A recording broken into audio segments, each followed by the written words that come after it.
Mr. President, thank you for the privilege of speaking here tonight. Distinguished members of this House, ladies and gentlemen, it is truly an honor to address you all. And thank you so much for joining us for a debate that at its very core touches something far deeper than geopolitics. It's a conversation about loss, about memory, and about the kind of world that we choose to build from tragedy. Now, as someone who has devoted my career to human rights, to accountability, and to the dignity of victims of war and violence, I approach this particular motion with a profound sense of responsibility. Because tonight, we are not discussing an abstract idea or a theoretical construct. We're discussing a human tragedy.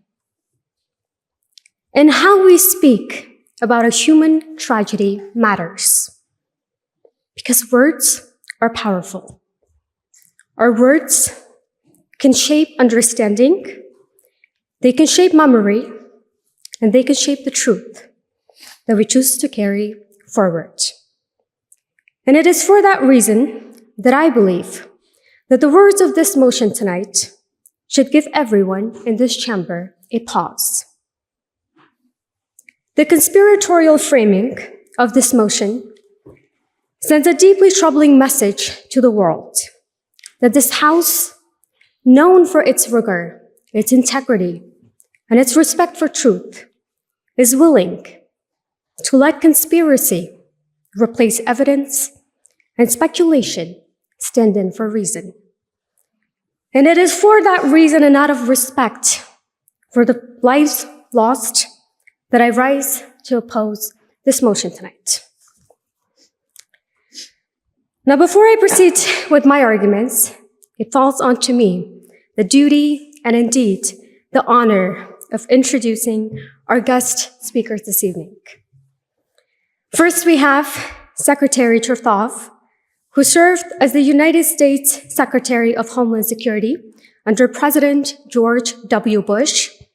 He is also a former federal judge and a former federal prosecutor. Secretary Chertoff, it's a tremendous honor and a privilege to have you here with us. Thank you so much for joining us. Next, we are pleased to be hosting Peter Bergen, one of the world's leading national security experts and one of the very few journalists that have actually sat face to face with the perpetrator of the 9/11 attack and interviewed him. So he brings a very unique perspective to this debate.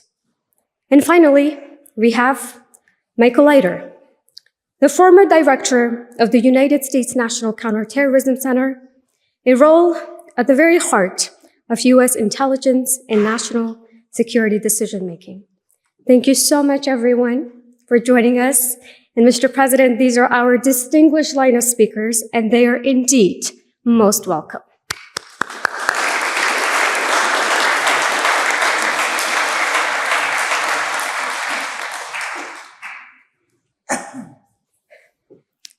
"9/11 was a tragedy that claimed nearly 3,000 innocent lives in a matter of hours. Families shattered, communities traumatized, a world shaken. And even to this day, more than 2 decades later, millions across the globe still live in its aftershock. And when a tragedy of this magnitude strikes, the world desperately searches for answers. We reach for explanations. We fill in gaps. We connect the dots, and we build all kinds of theories to make sense of something so unbearable. That instinct is deeply human, and I honor it. It comes from pain, from confusion, and the desire to understand what feels incomprehensible. But tonight, our responsibility is different. We are not in the realm of instinct or speculation or emotional theory building. We're at Oxford, a chamber built on intellectual discipline, a space where precision and language matters, where speaking with accuracy matters, and where evidence matters. Had this motion been framed in a way that it asked us to examine America's policies after this tragedy, or to debate its decisions, the missteps, or the consequences that followed, we would welcome that debate.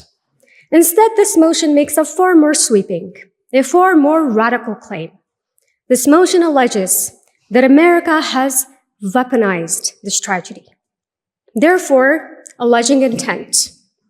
Now that word, weaponized, ladies and gentlemen, deeply troubles me. Weaponized is not a casual word. It's not a rhetoric. It's not a metaphor. The word weaponize, we use it to describe some of the gravest patterns of abuse in human rights. To weaponize something is to allege purposefulness, intentionality, deliberate design, and the calculated orchestration of human suffering. So if the proposition wishes to defend that language of this gravity, then the burden falls entirely upon them to prove intent, as this motion requires. But they cannot.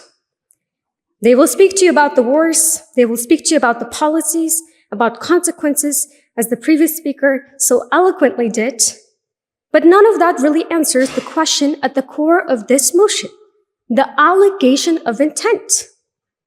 Because across 24 years, every credible, independent inquiry, from 9/11 Commission to engineering investigations to intelligence assessments across allied nations, they've reached the same conclusion. There's no evidence of internal orchestration. 24 years. None. So this motion therefore asks you to ignore evidence, to abandon reason, and to embrace instead a conspiratorial theory that collapses under its own weight. This motion asks you to believe that the United States, in 2001, the world's most powerful military, the world's largest economy, the leading power with NATO, and the dominant global superpower, somehow needed to take the life of nearly 3,000 of its own civilians, point not taken, in the most brutal, in the most public way imaginable, in its own soil, in its own city. For what rational purpose? To achieve goals that it already possessed?